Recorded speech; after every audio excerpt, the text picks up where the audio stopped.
Welcome back, mech fans. On today's episode, we'll be taking a look at one of the most ambitious titles for the original PlayStation, Xenogears. Released in 1998 by Squaresoft, Xenogears is a turn-based RPG where characters can pilot mechs known as gears. Of course, there's much more to Xenogears than just that, so let's not waste any more time and get right to it. At the start of the game, you find out that two countries, Ave and Kislev, are at war with one another. And how do they wage this war? Well, with mechs, of course, or gears, as I mentioned earlier.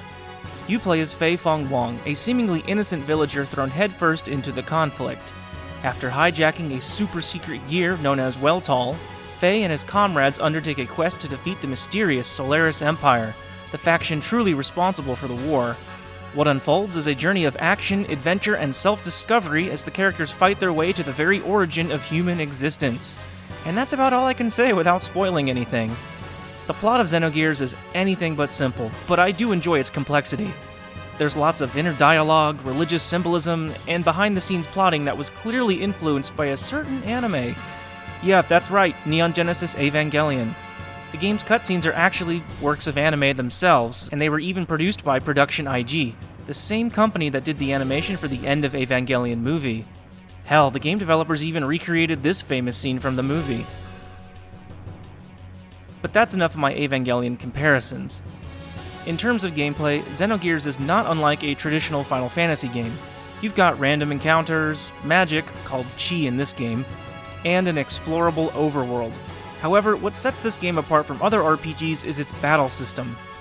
Throughout most of the game, you have a choice of fighting enemies on foot or in your gears, which makes for a fun change of pace.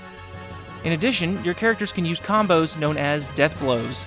In order to perform a death blow, you must enter the corresponding button combo using triangle, square, or X. Each character has their own unique set of combos, so be sure to learn them all throughout the game. And who could forget about the gears themselves? You have the option of being on foot or in your gears. However, when you're in your gears, your attacks are much more powerful, and you'll find in the game there are larger enemies who you should probably fight with a gear. You could fight them on foot, but it probably won't end well. Gears, like the characters themselves, have their own special moves. Some gears utilize weapons like swords and whips, while other gears actually use hand-to-hand combat for most of the game. Gears also have their own special death blows. As long as you keep learning death blows, you'll be doing some massive damage by the end of the game. What's also nice is that in between combat, you can go and customize your gears at gear shops. You can change out the engine type. There are different auxiliary parts you can equip to get certain effects like attack bonuses and even healing options. If you plan on playing this game, definitely take the time to learn how to upgrade your gears effectively. Now, when I said earlier that Xenogears was ambitious, I wasn't joking. Between two discs is an epic RPG spanning 60 plus hours of gameplay. That's actually longer than the average playthrough of Final Fantasy VII. This game is an endurance test, so I actually went ahead and bought the Xenogears strategy guide to help me get through it. Yeah, I'm old school like that. However, my only major complaint with Xenogears is the notorious second disc, because it's technically incomplete. While Disc 1 is a well-paced RPG with about 40 hours of content, Disc 2 feels significantly rushed and can be completed in under 20 hours. The reason for this? Well, Squaresoft originally wanted to stop the game after the first disc, but the game's director, Tetsuya Takahashi, insisted on finishing the game's story due to the unlikelihood of a sequel.